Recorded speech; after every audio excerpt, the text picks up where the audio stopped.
Hi friends, welcome back to 5 Minute Modern.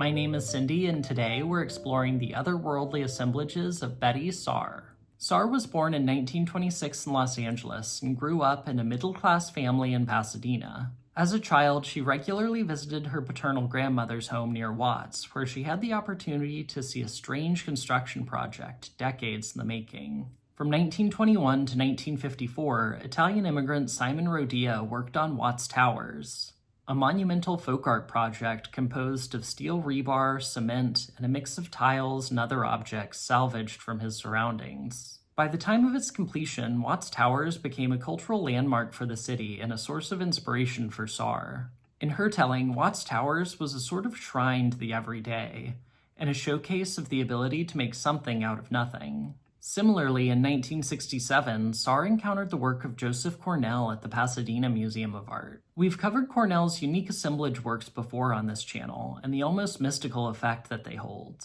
For Saar, Cornell's work was revelatory, offering a window into a new and magical realm. Inspired by these assemblage pieces, Saar began making her own assemblages in the mid-1960s. In 1969, she completed her first masterpiece, Black Girl's Window.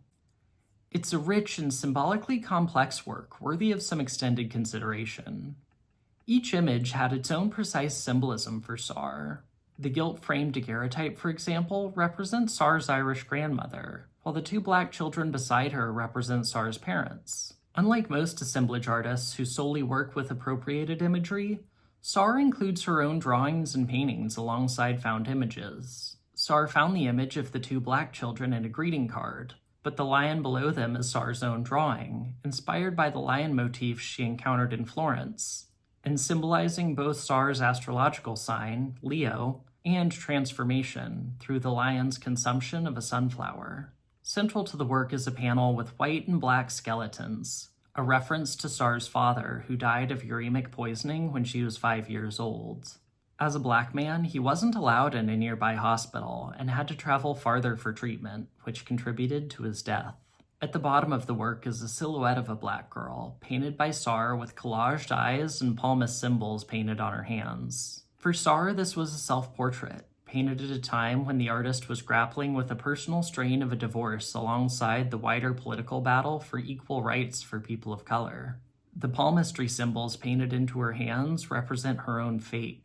Curators Esther Adler and Christophe Cherix compare this work to a classical altarpiece with its multiple panels and divided wooden frame. And there is an undeniably religious tone to Saar's assemblages, which feel as though they have been constructed with a sacred intention and mystical knowledge inherent to religious ritual. Saar had a lifelong interest in occult practice, which is a central theme in her work. Many in the 1960s were exploring occult and alternative religious practices, responding perhaps to the inability of traditional religious and governmental institutions to meet a moment of immense societal unrest, rapid change, and war. For Saar, who had maintained an interest in mysticism since early childhood, occult symbolism could open up space in the mind of a viewer for the mysteries around human fate and a search for knowledge of the future. In her regular references to pseudosciences such as phrenology, palmistry, and astrology, Saar invites us to question what we think we know and consider what enigmas remain to be unraveled. Saar's primary medium of assemblage is itself a sort of alchemy, transforming found objects into something new. At the same time, I think it would be a mistake to think of Saar as a pure mystic, unconcerned with the realities of life today or in the past. Many of her pieces directly engage with the very real and tangible history and troubling persistence of racism. For example, in another of Saar's most iconic works, The Liberation of Aunt Jemima, she includes found objects representing the racist Mammy caricature that portrayed black women as servile. Yet in Saar's work, this symbol of oppression is metamorphosed into a work of liberation through the addition of a rifle and a fist raised in a black power salute.